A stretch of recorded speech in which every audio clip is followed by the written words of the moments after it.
Welcome to the second part of the video tutorial about the textual activities in connection with the poem Lines Written in Early Spring.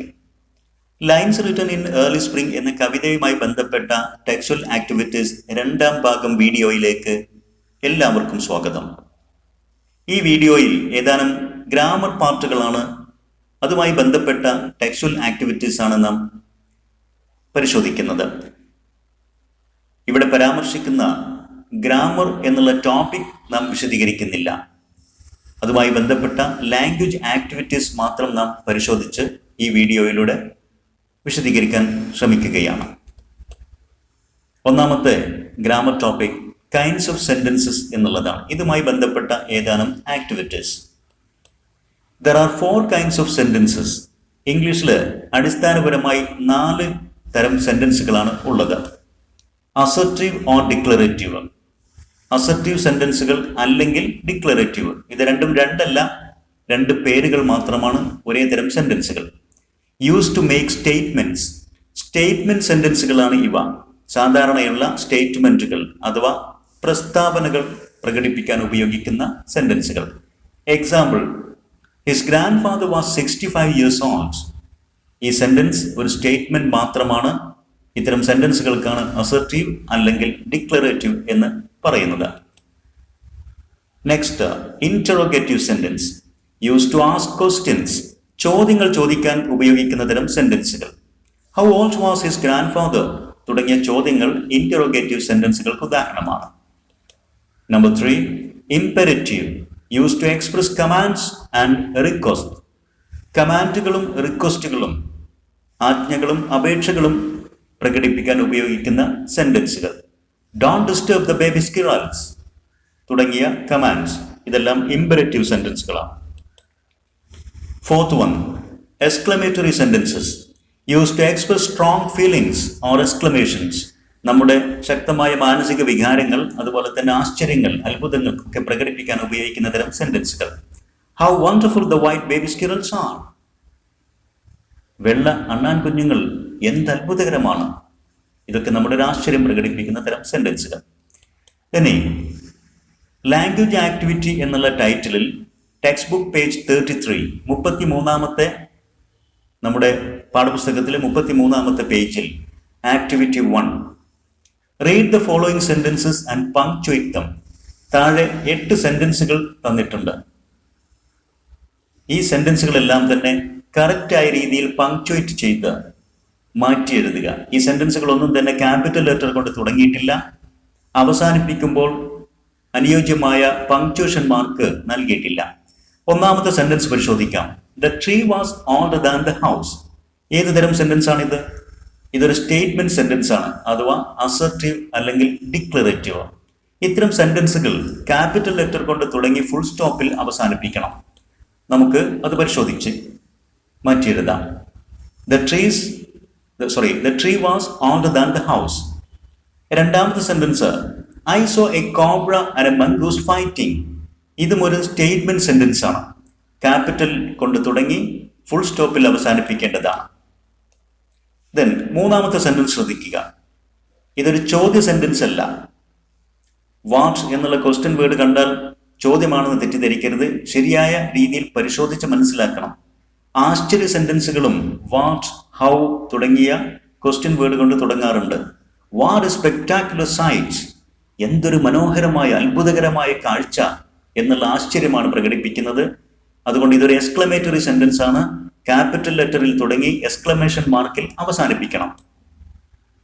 Then, will the mongoose kill the snake. ഇതൊരു question ആണ്.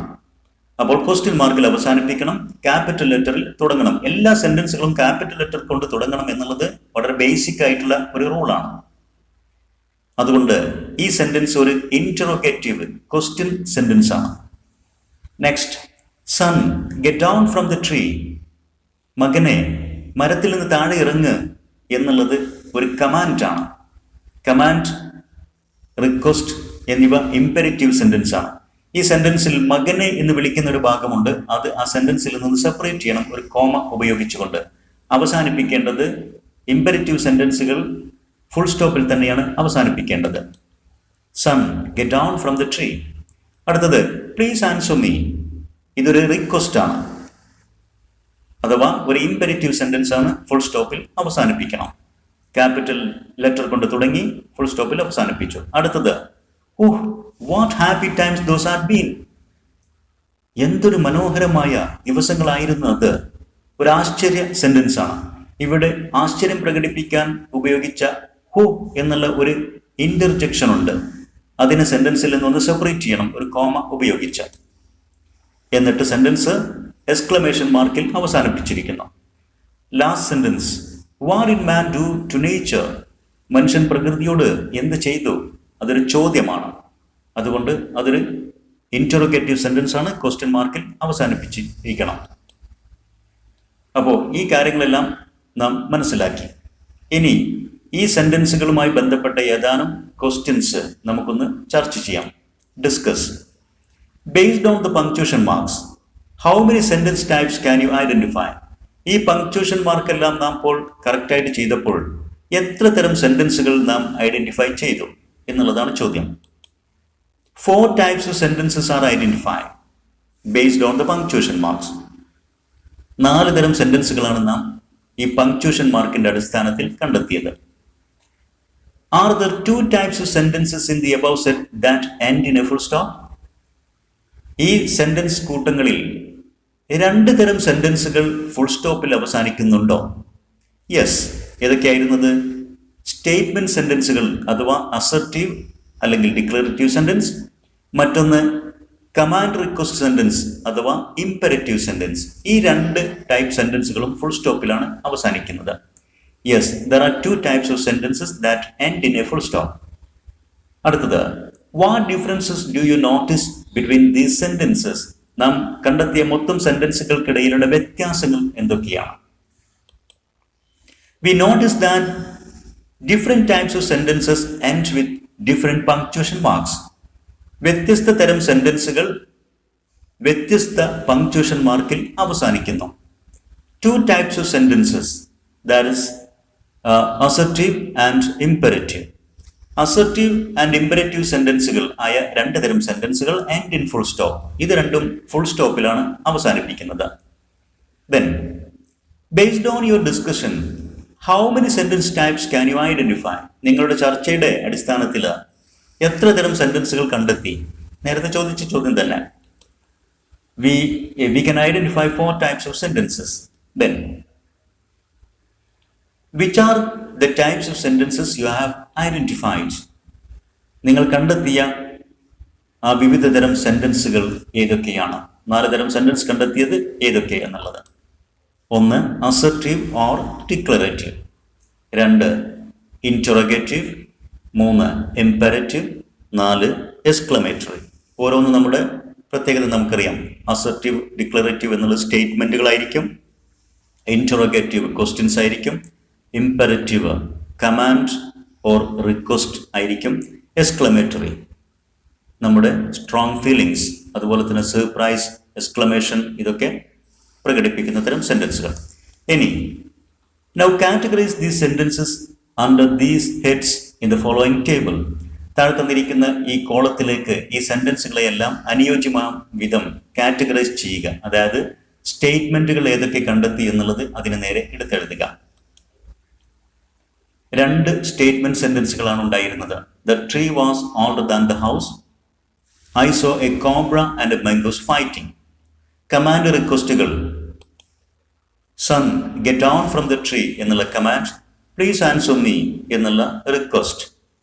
Question sentence, will the mongoose kill the snake? What did man do to nature? 2 question sentences.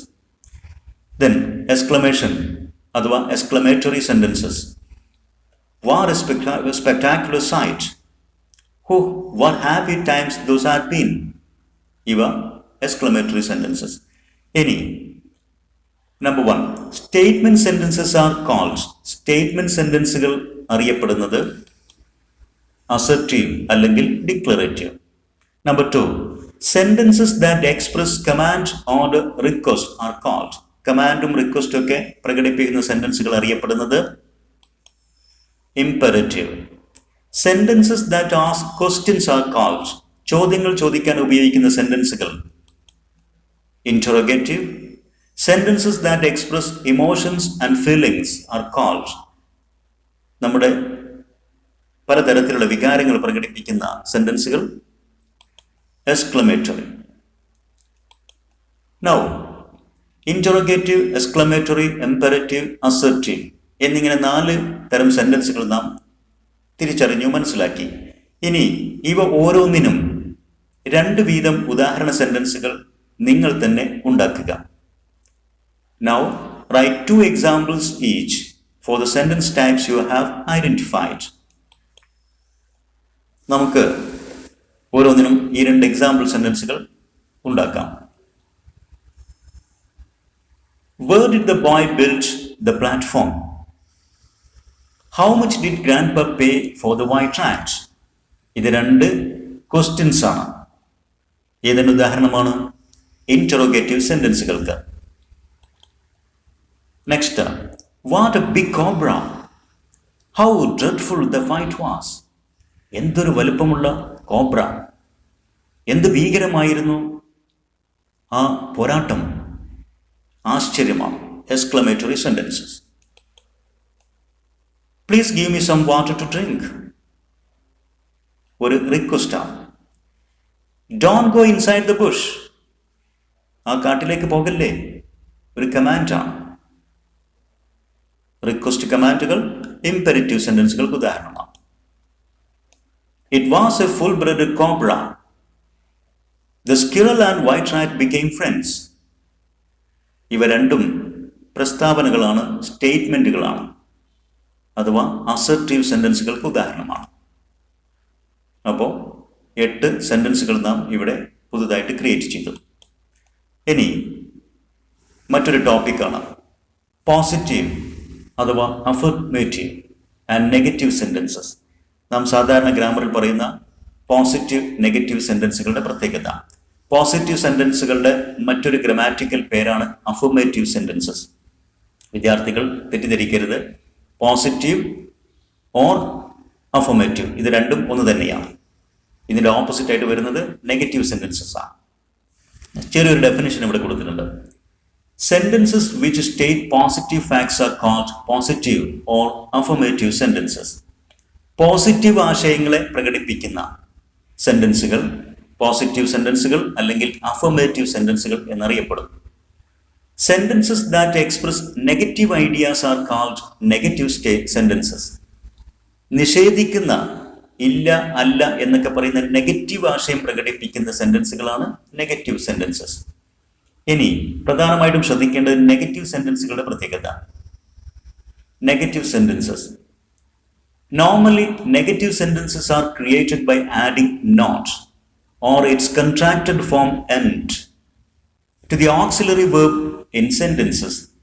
നമുക്ക് നൽകപ്പെടുന്ന അല്ലെങ്കിൽ നാം ഉണ്ടാക്കുന്ന സെന്റൻസുകളിൽ not എന്നുള്ള പദം ചേർത്തുകൊണ്ട്, അതല്ലെങ്കിൽ നോട്ട് എന്നുള്ളതിൻ്റെ ഷോർട്ട് ഫോമായ എൻഡ് ഓക്സിലറി വേർബുകൾ കൊണ്ട് ചേർത്തുകൊണ്ടാണ് സാധാരണഗതിയിൽ നെഗറ്റീവ് സെന്റൻസുകൾ സൃഷ്ടിക്കുന്നത്. നോട്ട് അല്ലെങ്കിൽ ഷോർട്ട് ഫോം എൻഡ് ഓക്സിലറി വേർബുകൾ കൊണ്ട് അതും അവയുമായി ചേർത്തുകൊണ്ടാണ് നെഗറ്റീവ് സെന്റൻസുകൾ സാധാരണഗതിയിൽ ക്രിയേറ്റ് ചെയ്യുന്നത്. If there is no auxiliary verb in a sentence, ഇനി അഥവാ ഒരു സെന്റൻസിൽ ഓക്സിലറി വേർബ് ഒന്നുമില്ലെങ്കിൽ, do, does or did is used in accordance with the tense form of the main verb. Auxiliary verb ഇല്ലെങ്കിൽ ഒരു സെന്റൻസിൽ നിർബന്ധമായിട്ടും മെയിൻ വേർബ് ഉണ്ടായിരിക്കും. ആ മെയിൻ വേർബിന് ഒരു ടെൻസ് ഫോം ഉണ്ടായിരിക്കും. Base form, simple present form, S form, simple present, അല്ലെങ്കിൽ past form. അങ്ങനെ ഈ മെയിൻ വേർബുകളുടെ ടെൻസിനനുസൃതമായി നാം ഡു, ഡസ് ഓർ ഡിഡ് എന്നീ ഓക്സിലറികൾ എടുത്തുകൊണ്ടാണ് നാം മറ്റ് ഓക്സിലറി വേർബുകൾ ഇല്ലെങ്കിൽ നോട്ട് അല്ലെങ്കിൽ ഷോർട്ട് ഫോം എൻഡ് ചേർത്ത് നെഗറ്റീവ് ഉണ്ടാക്കുന്നത് എന്നർത്ഥം. എക്സാമ്പിൾ പരിശോധിക്കാം. 1. Grandpa can climb the tree. ഈ സെന്റൻസ് ഒരു പോസിറ്റീവ് ആശയം നൽകുന്നതാണ്. അതായത് നിഷേധിക്കുന്നില്ല, ഗ്രാൻഡ് ഫാദർക്ക് മരം കയറാൻ സാധിക്കും എന്നാണ് പറയുന്നത്. ഇതൊരു അഫർമേറ്റീവ് അല്ലെങ്കിൽ പോസിറ്റീവ് സെന്റൻസ് ആണ്.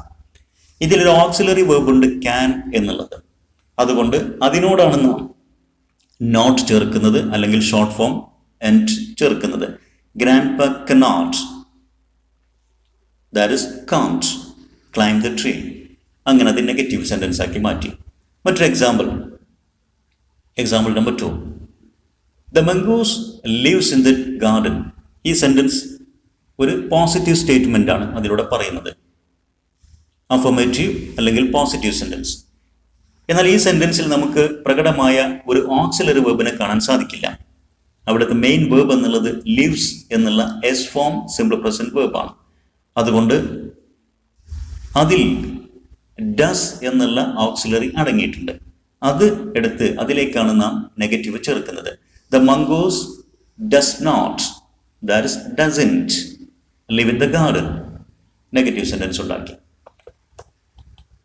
ഇനി വിദ്യാർത്ഥികൾക്ക് ഓക്സിലറി വേർബ് ഒന്ന് പരിചയപ്പെടാൻ വേണ്ടി ഒരു ടേബിൾ ഇവിടെ തന്നിട്ടുണ്ട്. പെട്ടെന്ന് അതൊന്ന് വായിച്ചു നോക്കാം. ഓക്സിലറി വേർബ് പ്രധാനമായിട്ട് വളരെ ബേസിക് ആയിട്ട് 24 പദങ്ങളാണ്. അതിൽ പ്രൈമറി ഓക്സിലറീസ് എന്നറിയപ്പെടുന്നത് am, is, are, was, were, do, does, did, have, has, had. Then modal auxiliaries എന്ന പേരിൽ അറിയപ്പെടുന്ന can, could, will, would, shall, should, may, might, must, need, dare, ought to, used to എന്നിങ്ങനെ modal auxiliary വേർബ്സും primary auxiliary verbs എല്ലാം കൂടി അടങ്ങി 24 words ആണുള്ളത്. ഇനി ഈ ഓക്സിലറി വേർബുകളൊന്നും ഇല്ല എങ്കിൽ നാം മെയിൻ വേർബിനെ സ്പ്ലിറ്റ് ചെയ്ത് ഡു, ഡസ്, ഡിഡ് എടുത്തെഴുതും എന്ന് നാം പറഞ്ഞിരുന്നു. ഉദാഹരണത്തിന് വർക്ക് എന്നുള്ള ഒരു base form simple present main verb ആണെങ്കിൽ അതിനെ നമുക്ക് സ്പ്ലിറ്റ് ചെയ്യാൻ സാധിക്കും ഡു പ്ലസ് വർക്ക്. അങ്ങനെ ഡു എടുത്ത് അതിലേക്ക് നമുക്ക് നെഗറ്റീവ് ചേർക്കാം. വർക്ക്സ് എന്ന പോലെ ഒരു മെയിൻ വേർബ് എസ് ഫോമിലാണെങ്കിൽ അതിൽ ഡസ് ഉണ്ടായിരിക്കും, ഡസ് പ്ലസ് വർക്ക് എന്നാണ് സ്പ്ലിറ്റ് ചെയ്യുമ്പോൾ കിട്ടുന്നത്. ദെൻ വർക്ക്ഡ് എന്ന രൂപത്തിൽ പാസ്റ്റ് ഫോം ആണെങ്കിൽ ഡിഡ് പ്ലസ് വർക്ക്. ഇങ്ങനെ സ്പ്ലിറ്റ് ചെയ്യാൻ സാധിക്കും. ഇത് വിദ്യാർത്ഥികൾ ശ്രദ്ധിക്കുക. ഇനി ടെക്സ്റ്റ് ബുക്ക് പേജ് 35 അവിടെ activity 2. Read the following sentences. ഈ താഴെ 10 സെന്റൻസുകൾ തന്നിരിക്കുന്നു, അതെല്ലാം വായിക്കുക. ഒന്നാമത്തെ sentence, I had built A small platform on the tree. ഈ സെന്റൻസ് ഒരു അഫർമേറ്റീവ് സെന്റൻസ് ആണോ നെഗറ്റീവ് സെന്റൻസ് ആണോ എന്ന് തിരിച്ചറിയുക. നമുക്കറിയാം അതിലൊരു പോസിറ്റീവ് ആശയമാണ് പറയുന്നത്. ഞാൻ മരത്തിൻ്റെ മുകളിൽ ഒരു പ്ലാറ്റ്ഫോം നിർമ്മിച്ചിട്ടുണ്ടായിരുന്നു. അപ്പോൾ അത് നിർമ്മിച്ചിട്ടുണ്ടായിരുന്നു എന്നാണ് പറയുന്നത്, നെഗറ്റീവ് ആശയമല്ല. അതുകൊണ്ട് ഇതൊരു പോസിറ്റീവ് സെന്റൻസ് ആണ് അഥവാ അഫർമേറ്റീവ് സെന്റൻസ് ആണ്. രണ്ടാമത്തെ sentence, I was not afraid. ഈ സെന്റൻസിൽ ഞാൻ ഭയപ്പെട്ടില്ല അല്ലെങ്കിൽ എനിക്ക് ഭയമുണ്ടായിരുന്നില്ല എന്നൊക്കെ പറയുമ്പോൾ ഇല്ല എന്നുള്ള ഒരു നിഷേധം, നെഗേഷൻ ആണ് അതിൽ സംഭവിക്കുന്നത്. അതൊരു നെഗറ്റീവ് സെന്റൻസ് ആണ്. ഇങ്ങനെ ഓരോ സെന്റൻസും വായിച്ച് സെന്റൻസുകൾ പോസിറ്റീവോ നെഗറ്റീവോ എന്ന് തിരിച്ചറിയുക. ദെൻ ഇതാണ് നമ്മുടെ activity. Categorise the above sentences into affirmative and negative and complete the following table.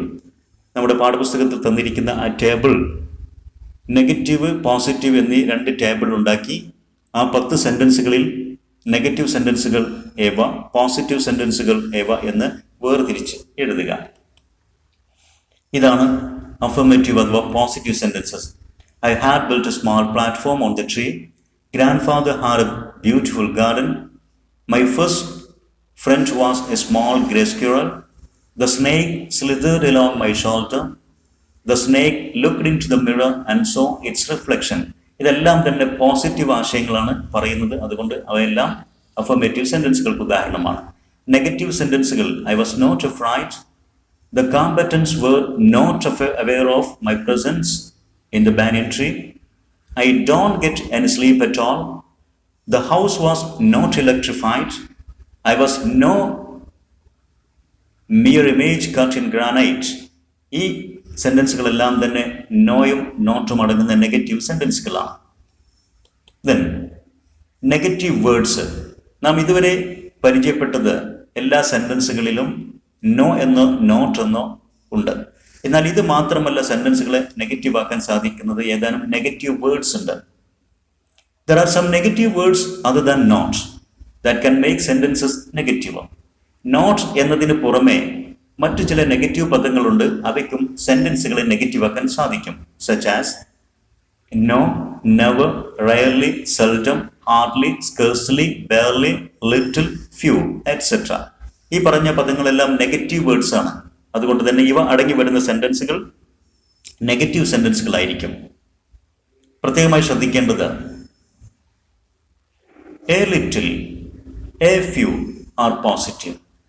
little, few എന്നീ രണ്ട് പദങ്ങൾ നെഗറ്റീവുകളാണ്. എന്നാൽ അവയോടൊപ്പം എ ചേർന്ന് വന്നാൽ എ ലിറ്റിൽ, എ ഫ്യൂ അവ പോസിറ്റീവ് ആയിരിക്കും. ഇനി ടെക്സ്റ്റ് ബുക്കിൽ തന്നിരിക്കുന്ന ഏതാനും സെന്റൻസുകൾ. Now look at the following sentences. ഈ സെന്റൻസുകൾ, ഇവിടെ 6 സെന്റൻസ് ഉണ്ട്, അവ ഒന്ന് പരിശോധിക്കാം. Grandfather rarely smoked a pipe. The maid would hardly clean the garden. He could scarcely control his joy. I will seldom pray for you. There are few snakes in the garden. There is little water in the pond. ഈ 6 സെന്റൻസുകളിലും underline ചെയ്തിരിക്കുന്ന ഈ പദങ്ങളെല്ലാം നേരത്തെ മുകളിൽ സൂചിപ്പിച്ച negative words ആണ്. അതുകൊണ്ട് തന്നെ ഈ സെന്റൻസുകളെല്ലാം negative സെന്റൻസുകളാണ്.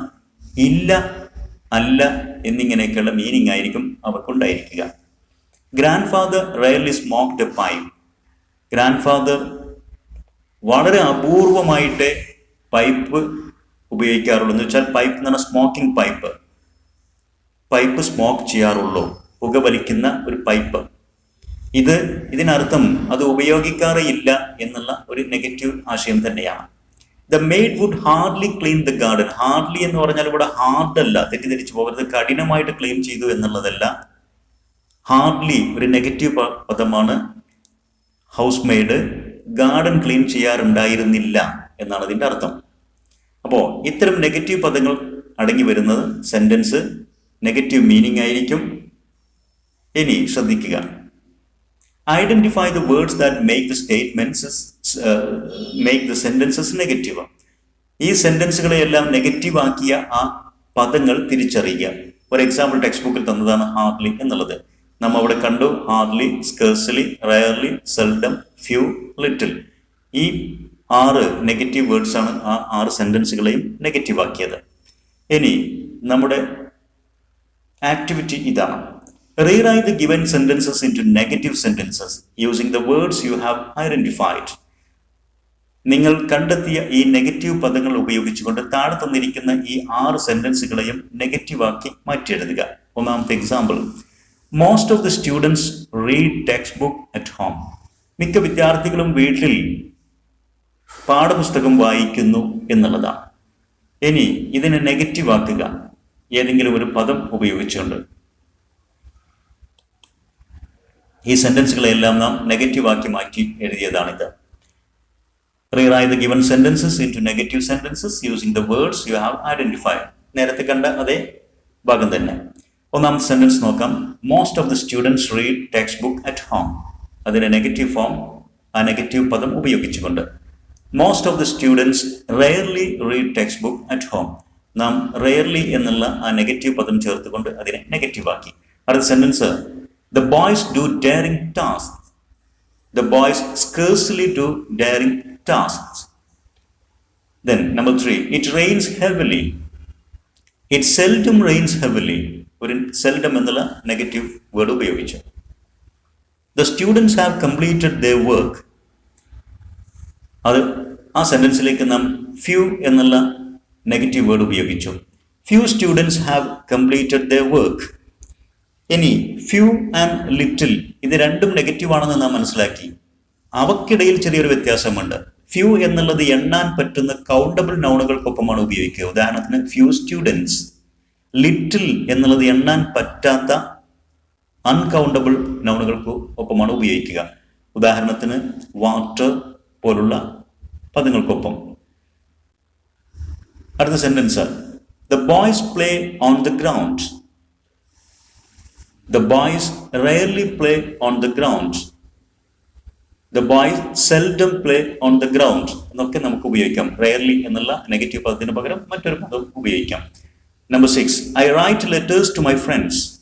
I scarcely write letters to my friends. I rarely write letters to my friends. ഇതൊക്കെ നമുക്ക് മാറ്റി മാറ്റി ഉപയോഗിക്കാം.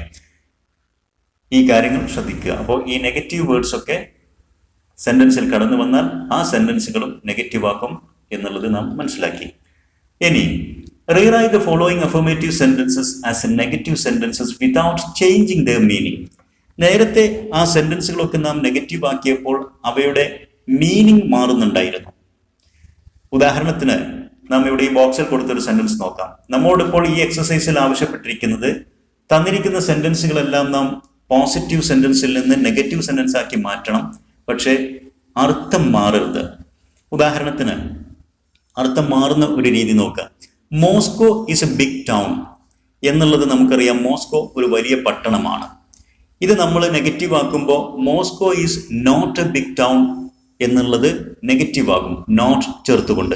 പക്ഷേ ആ സെന്റൻസുകൾ തമ്മിൽ അർത്ഥവ്യത്യാസം ഉണ്ടാകും. പോസിറ്റീവ് ആകുമ്പോൾ മോസ്കോ ഒരു വലിയ പട്ടണമാണ്. എന്നാൽ നെഗറ്റീവ് ആക്കുമ്പോഴോ Moscow is not a big town എന്ന് പറയുമ്പോൾ മോസ്കോ ഒരു വലിയ പട്ടണം അല്ല എന്ന് പറയും. അത് നേരെ വിപരീതമാണ്. അപ്പോൾ അത് ചില ഘട്ടങ്ങളിലൊക്കെ നമ്മുടെ ഫാക്ട് യാഥാർത്ഥ്യത്തിന് വിരുദ്ധമായിരിക്കും. മോസ്കോ വലിയൊരു പട്ടണം തന്നെയാണ്, നമുക്കൊരിക്കലും മോസ്കോ വലിയൊരു പട്ടണമല്ല എന്ന് പറയാൻ കഴിയില്ല. എന്നാൽ ഈ സെന്റൻസിനെ നമുക്ക് നെഗറ്റീവ് ആക്കുകയും മോസ്കോ എന്നുള്ളത് വലിയ പട്ടണമായിട്ട് തന്നെ നിലനിർത്തുകയും ചെയ്യാം. അർത്ഥം മാറാതെ പോസിറ്റീവ് സെന്റൻസുകളെ നെഗറ്റീവ് ആക്കാൻ ഒരു എക്സാമ്പിൾ ഇവിടെ തന്നെ തന്നത് നോക്കുക. Moscow is not a small town. Moscow ഒരു ചെറിയ പട്ടണമല്ല. അപ്പോൾ അല്ല എന്നുള്ള നെഗറ്റീവ് നോട്ട് അതിൽ കടന്നു വന്ന് സെന്റൻസ് നെഗറ്റീവായി. എന്നാൽ ചെറിയ പട്ടണമല്ല എന്ന് പറയുമ്പോൾ വലിയ പട്ടണം തന്നെയാണ് എന്നുള്ള അർത്ഥവ്യത്യാസം സംഭവിച്ചതുമില്ല. എന്തെല്ലാം മാറ്റങ്ങളാണ് സംഭവിച്ചത്? നോട്ട് എന്നുള്ള നെഗറ്റീവ് പദം ചേർത്ത് കൊടുത്തപ്പോൾ ബിഗ് എന്നുള്ളതിൻ്റെ ഓപ്പോസിറ്റ് ആയിട്ടുള്ള സ്മോൾ എന്നുള്ള പദം ചേർത്തുകൊണ്ടാണ് ആ നെഗറ്റീവ് ചേർത്ത് അർത്ഥവ്യത്യാസം വരാതെ ശ്രദ്ധിച്ചത്. അതാണ് ഇവിടെ ടെക്സ്റ്റ് ബുക്കിൽ പറഞ്ഞിരിക്കുന്നത്. നോട്ട് ശ്രദ്ധിക്കുക. That this might involve replacing a word with its antonym. അതായത് antonym എന്ന് പറഞ്ഞാൽ വിപരീത പദങ്ങൾ, ഓപ്പോസിറ്റ് വേർഡ്സ്. പോസിറ്റീവ് സെന്റൻസിലെ ചില പദങ്ങളുടെ വിപരീത പദങ്ങൾ ചേർത്തുകൊണ്ടായിരിക്കണം മിക്കപ്പോഴും ഇത്തരം എക്സസൈസുകൾ ചെയ്യേണ്ടത്. For example, Jack always agrees to help his friends. Jack എന്നുള്ള വ്യക്തി തൻ്റെ സുഹൃത്തുക്കളെ സഹായിക്കുന്ന കാര്യത്തിൽ എപ്പോഴും അഗ്രീസ്, യോജിക്കുന്ന ഒരാളാണ്. ഓൾവേസ് എന്നുള്ള പദമുണ്ട്, എല്ലായ്പ്പോഴും അഗ്രീസ്, യോജിക്കുന്നു, സഹായിക്കുന്ന കാര്യത്തിൽ യോജിക്കുന്നു. ഈ സെന്റൻസ് പോസിറ്റീവാണ്. ഇനി ഇതിനെ നെഗറ്റീവ് ആക്കണം. അപ്പോൾ അതിൻ്റെ എക്സാമ്പിൾ ഇവിടെ തന്നിരിക്കുന്ന ടെക്സ്റ്റ് ബുക്കിൽ ജാക്ക് നെവർ, ഓൾവേസ് എന്നതിനെ നെവർ എന്നുള്ള ഓപ്പോസിറ്റ് നെഗറ്റീവ് പദത്തിലേക്ക് മാറ്റി. നെവർ ഒരു നെഗറ്റീവ് പദമാണ്. അപ്പോൾ ഓൾവേസിന്റെ ഓപ്പോസിറ്റ് പദം കൂടിയാണിത്. ദെൻ അഗ്രീസ് എന്നുള്ളതിനെ ഡിസഗ്രീസ് എന്നുമാക്കി മാറ്റി. Jack never disagrees to help his friends. തൻ്റെ സുഹൃത്തുക്കളെ സഹായിക്കുന്ന കാര്യത്തിൽ ജാക്ക് ഒരിക്കലും വിയോജിപ്പ് പ്രകടിപ്പിക്കാറില്ല എന്ന് വെച്ചാൽ അവൻ യോജിപ്പ് പ്രകടിപ്പിക്കുന്നു എന്നുള്ള അർത്ഥം തന്നെയാണ്. പക്ഷേ നെവർ എന്നുള്ള പദം വന്നതുകൊണ്ട് ഇല്ല എന്നുള്ള അർത്ഥവും കിട്ടി, നെഗറ്റീവ് ആവുകയും ചെയ്തു. അതുപോലെയാണ് ഈ സെന്റൻസുകളെല്ലാം മാറ്റിയിരിക്കുന്നത്. ഇവയുടെ ആൻസർ സെന്റൻസ് നമുക്ക് പരിശോധിക്കാം. ഇതാണ് ആ അഫർമേറ്റീവ് പോസിറ്റീവ് സെന്റൻസുകൾ. അവയുടെ നെഗറ്റീവ് ഫോമുകളാണിത്. Jack never disagrees to help his friends. രണ്ടാമത്തത്, he drives his car very carefully. വളരെ ശ്രദ്ധയോടുകൂടി അദ്ദേഹത്തിൻ്റെ കാർ ഓടിക്കുന്നു. പോസിറ്റീവ് സെന്റൻസ് ആണ്. ഇത് നേരിട്ട് നെഗറ്റീവ് ചേർത്ത് കൊടുത്താൽ അദ്ദേഹം ശ്രദ്ധയോടുകൂടി കാർ ഓടിക്കുന്നില്ല എന്നുള്ള വിപരീതാർത്ഥം വരും. പക്ഷെ നമുക്ക് നെഗറ്റീവ് ആവുകയും അതേ അർത്ഥം തന്നെ നിലനിർത്തുകയും ചെയ്യണം. അദ്ദേഹം കാർ ഓടിക്കുന്നത് ശ്രദ്ധാപൂർവമായിരിക്കണം. He does not drive his car carelessly. ശ്രദ്ധയില്ലാതെ അദ്ദേഹം കാർ ഓടിക്കുന്നില്ല. അപ്പോൾ ശ്രദ്ധയില്ലാതെ കാർ ഓടിക്കുന്നില്ല എന്ന് പറയുമ്പോൾ ശ്രദ്ധയോടുകൂടി തന്നെയാണ് കാർ ഓടിക്കുന്നത്. അപ്പോൾ അർത്ഥം ലഭിക്കുകയും സെന്റൻസ് നോട്ട് കയറി നെഗറ്റീവ് ആവുകയും ചെയ്തു. ഓരോ സെന്റൻസും പരിശോധിക്കാം. Stella is prettier than Mary. Mary is not as pretty as Stella. സ്റ്റെല്ലയുടെ അത്രത്തോളം മനോഹരി അല്ലെങ്കിൽ സൗന്ദര്യമുള്ളവളല്ല മാരി. അപ്പോൾ സ്റ്റെല്ല തന്നെയാണ് കൂടുതൽ സൗന്ദര്യമുള്ളവൾ. They have accepted the invitation for the party. Accepted, അവർ പാർട്ടിയിലേക്കുള്ള ആ വിരുന്നിലേക്കുള്ള ക്ഷണം സ്വീകരിച്ചു. They have not rejected the invitation for the party. പാർട്ടിയിലേക്കുള്ള ഇൻവിറ്റേഷൻ അവർ തള്ളിക്കളഞ്ഞില്ല എന്ന് വെച്ചാൽ സ്വീകരിച്ചു എന്നർത്ഥം. ഇങ്ങനെ ഓരോ സെന്റൻസും പരിശോധിക്കുക. A few children participated in the program. A few ഇതൊരു പോസിറ്റീവ് ആണ്. വെറും ഫ്യൂ ആണെങ്കിൽ നെഗറ്റീവ് ആയിരിക്കും. A few പോസിറ്റീവ് ആണ്. ഏതാനും കുട്ടികൾ ആ പ്രോഗ്രാമിൽ പങ്കെടുത്തു. അതിനെ A few എന്നതിനെ നാം not many, ഏതാനും കുറച്ച് കുട്ടികൾ എന്നുള്ളത് കൂടുതൽ കുട്ടികൾ ഇല്ല എന്ന രൂപത്തിലേക്ക്. Not many children participated in the program. ധാരാളം കുട്ടികൾ പങ്കെടുത്തില്ല എന്ന് വെച്ചാൽ കുറച്ചു പേർ പങ്കെടുത്തു എന്നർത്ഥം. A fox is clever than a jackal. A jackal is not as clever as a fox. ഒരു ഫോക്സിനോളം ക്ലവർ അല്ല ജാക്കൽ. അപ്പോൾ ഫോക്സ് തന്നെയാണ് കൂടുതൽ clever. Then this shop sells expensive articles. ഈ കടയിൽ എക്സ്പെൻസീവ് ആയിട്ടുള്ള വില പിടിച്ച വസ്തുക്കളാണ് വിൽക്കുന്നത്. This shop does not sell cheap articles. എക്സ്പെൻസീവിന്റെ ഓപ്പോസിറ്റ് ചേർത്ത് ഇവിടെ വില കുറഞ്ഞ വസ്തുക്കൾ വിൽക്കുന്നില്ല. ദാറ്റ് മീൻസ് വില കൂടിയ വസ്തുക്കളാണ് വിൽക്കുന്നത്. She always keeps her room tidy. എപ്പോഴും അവൾ അവളുടെ റൂം വൃത്തിയായി സൂക്ഷിക്കുന്നു എന്ന് വെച്ചാൽ she never keeps her room untidy. Tidy എന്നതിന്റെ ഓപ്പോസിറ്റ് ചേർത്തു, വൃത്തിയില്ലാതെ. അവൾ ഒരിക്കലും തന്റെ റൂം വൃത്തിയില്ലാതെ സൂക്ഷിക്കുന്നില്ല. മീൻസ് എല്ലായ്പ്പോഴും വൃത്തിയായി സൂക്ഷിക്കുന്നു. Next, he is polite to everyone. അദ്ദേഹം എല്ലാവരോടും വളരെ പൊളൈറ്റ്, അനുസരണയോടെ മാന്യതയോടെ പെരുമാറുന്നു. He is not impolite to anyone. അദ്ദേഹം ഒരാളോടും ഒരിക്കലും ഇംപൊളൈറ്റ് അല്ല, മര്യാദകേട് കാണിക്കാറില്ല. പൊളൈറ്റിന്റെ ഓപ്പോസിറ്റ്. അപ്പൊ ഇങ്ങനെ ഓപ്പോസിറ്റ് പദങ്ങൾ വെച്ചുകൊണ്ട് നമുക്ക് മിക്കപ്പോഴും നെഗറ്റീവ് ചേർത്ത് പോസിറ്റീവ് സെന്റൻസുകളെ നെഗറ്റീവിലേക്ക് അർത്ഥവ്യത്യാസമില്ലാതെ മാറ്റാൻ സാധിക്കും എന്നുള്ളത് മനസ്സിലാക്കുക. ഇനി സെന്റൻസ് സബ്ജക്റ്റ് ആൻഡ് പ്രെഡിക്കേറ്റ് എന്നുള്ള മറ്റൊരു ഗ്രാമർ ടോപ്പിക്കാണ് ഇവിടെ വിശദീകരിക്കുന്നത്. ഇതിന്റെ വിശദമായൊരു വീഡിയോ ഇംഗ്ലീഷ് എഡ്യൂസ്പോട്ടിന്റെ വീഡിയോയിലുണ്ട്. സെന്റൻസ് അനാലിസിസ് എന്നുള്ള ഭാഗത്ത് വിദ്യാർത്ഥികൾ ആ വീഡിയോ കണ്ട് കൂടുതൽ കാര്യങ്ങൾ മനസ്സിലാക്കാൻ ശ്രമിക്കുക. ഇവിടെ നാം ജസ്റ്റ് ഇതിനെ പരാമർശിച്ചു പോകുന്നേ ഉള്ളൂ. Text book page 37 activity 3. Let's consider the following sentences. 2 sentence ഇവിടെ തന്നിട്ടുണ്ട്. ഈ 2 സെന്റൻസുകൾ പരിശോധിക്കുക. ഈ സെന്റൻസുകളിലെ സബ്ജക്റ്റ് ആൻഡ് പ്രെഡിക്കേറ്റ് എന്ന് പറയുന്നത് ഒരു സെന്റൻസിലെ സബ്ജക്റ്റ് പ്രവൃത്തി ചെയ്യുന്ന ആളും ബാക്കി വേർബ് മറ്റു കാര്യങ്ങളെല്ലാം അടങ്ങുന്ന ഭാഗം, ആ സബ്ജക്റ്റ് എന്ത് ചെയ്യുന്നു അല്ലെങ്കിൽ സബ്ജക്റ്റ് ആരാകുന്നു എന്താകുന്നു എന്നൊക്കെ പറയുന്ന ഭാഗത്തിനാണ് പ്രെഡിക്കേറ്റ് എന്ന് പറയുന്നത്. ഇവിടെ ഈ ബോക്സിൽ എസ് കാണിക്കുന്നത് സെന്റൻസ് ആണ്. ഈ സെന്റൻസിനെ 2ആയിട്ട് ഡിവൈഡ് ചെയ്തിരിക്കുന്നു. The boys are playing in the ground എന്നുള്ളതാണ് ഒന്നാമത്തെ സെന്റൻസ്. അതിലെ എൻ പി എന്ന് പറഞ്ഞാൽ noun phrase, subject noun phrase ആണ്. ഇവിടെ പ്രവർത്തിക്കുന്നത് ദ ബോയ്സ് എന്നുള്ളതാണ് ഒരു പാർട്ട്. ആ ബോയ്സ് എന്നുള്ള സബ്ജക്റ്റിനെ കുറിച്ച് പറയുന്ന ഭാഗമാണ് VP അഥവാ verb phrase. Are playing in the ground. അപ്പോൾ ദ ബോയ്സ് എന്നുള്ള സബ്ജക്റ്റ് ഗ്രൗണ്ടിൽ കളിച്ചുകൊണ്ടിരിക്കുന്നു എന്നുള്ള ആ പാർട്ടാണ് വെർബ് ഫ്രേസ്. അത് തന്നെയാണ് ഗ്രാമറിൽ പ്രെഡിക്കേറ്റ് എന്നറിയപ്പെടുന്നത്, സബ്ജക്റ്റും പ്രെഡിക്കേറ്റും. ഇതൊരു നൗൺ ഫ്രേസ് ആണ്, ഒരു കൂട്ടം നൗണുകൾ. ഇവിടെ വെർബ് ഫ്രേസ് വേർബ് അടങ്ങുന്ന മറ്റ് പദങ്ങളുടെ കൂട്ടം. ഇനി ഈ NP തന്നെ നമ്മൾ വീണ്ടും ഒന്ന് പരിശോധിക്കുമ്പോൾ ഇതിൽ നമുക്ക് 2 ഭാഗങ്ങളുണ്ട്. ഒന്ന് ദ എന്നുള്ള പദം. ദ എന്നുള്ളത് ഒരു ആർട്ടിക്കിൾ ആണ്, ഡെഫിനിറ്റ് ആർട്ടിക്കിൾ. ദെൻ ബോയ്സ് എന്നുള്ളതാണ് ഇവിടുത്തെ ഈ നൗൺ ഫ്രേസിലെ പ്രധാന ഹെഡ് നൗൺ, പ്രധാന നൗൺ.